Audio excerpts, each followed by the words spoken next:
Zee 24 तास एक पाऊल पुढे। सोनाली, अर्थातच तुला ही बातमी कळलेली असेल की अजमल कसाबला फाशीची शिक्षा झाली आहे। काय सांगशील, तुला यावेळेस काय तुझ्या भावना आहे?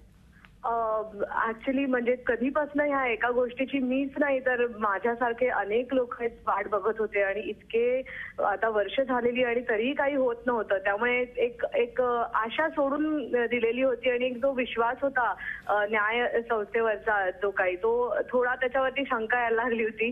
पण आज या बातमीने खरंच खूप आनंद होतोय की जो काही प्रकार ताजमध्ये किंवा ह्या आपल्या पूर्ण मुंबईमध्ये झाला होता त्यामुळे त्या सगळ्यांच्या भावना दुखावल्या गेल्या होत्या आणि मी तर म्हणजे नशिबाने त्यामधनं सही सलामत बाहेर सुटले होते। पण अशी अनेक फॅमिलीज आय थिंक होत्या की ज्यांनी आपले काय म्हणतात आपले रिलेशन जे आहेत नवरा म्हणा बायको म्हणा किंवा मुलं अशी गमावलेली होती। तर आय थिंक त्यांच्या भावना काय असतील ह्याची मी हे करते की त्यांना किती आनंद झाला असेल आज। आणि कारण की मला जरा एवढा आनंद झालाय तर ज्यांचे फॅमिली मेंबर ज्यामध्ये गेले त्यांना खरंच यामध्ये खूप आनंद झाला असेल आणि आय एम रिअली हॅपी आणि मी खरंच खूप थँक्यू म्हणू इच्छिते की म्हणजे उशिरा का होईना पण हा निर्णय घेण्यात आला आणि फायनली तो आता सक्सेसफुल झालाय। निश्चित सोनाली, सर्व स्तरातून या निर्णयाचं स्वागत होते आणि स्वतः 1.5 दिवस तिथे ताजमध्ये होती। तो थरार तुला अजूनही जेव्हा आठवत असेल तेव्हा अंगावरती अक्षरशः काटे येत असतील, नाही का?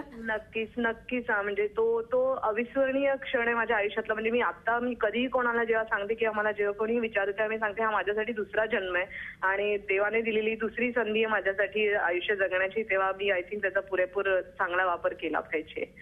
ते एकूणच सोनाली ज्या तऱ्हेनं तू जसं म्हणते की अगदी अंगावरती अक्षरशः म्हणजे अजूनही तुला काटे उभे राहतात, तो क्षण आठवला तर तुझ्याबरोबर अनेक त्याच वेळेस हॉटेलमध्ये अनेक असे गेस्ट देखील असतील। काय तुमची त्यावेळेस परिस्थिती झाली होती?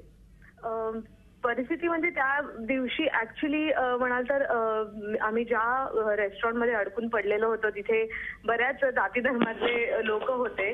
तिथे मुस्लिम पण होते, तिथे आम्ही हिंदू होतो, तिथे आणखी ख्रिश्चन। तर प्रत्येक जण म्हणजे लिटरली आम्ही एका कोपऱ्यामध्ये एक नमाज पढत होता, आम्ही एकीकडे देवाला प्रार्थना करत होते, एकीकडे तो एक वेगळा एक देवावरची श्रद्धा जेव्हा आपण कधीही म्हणतो की हा देव आहे किंवा काही जण नास्तिक असतात पण त्यावेळेस प्रत्येक जण देवाकडे धाव घेत होता की बाबा आम्हाला ह्याच्यातनं सोडव, कसंही करून आम्हाला इथनं बाहेर काढ। खरंय, धन्यवाद सोनाली आमच्याशी बोलल्याबद्दल। झी 24 तास एक पाऊल पुढे।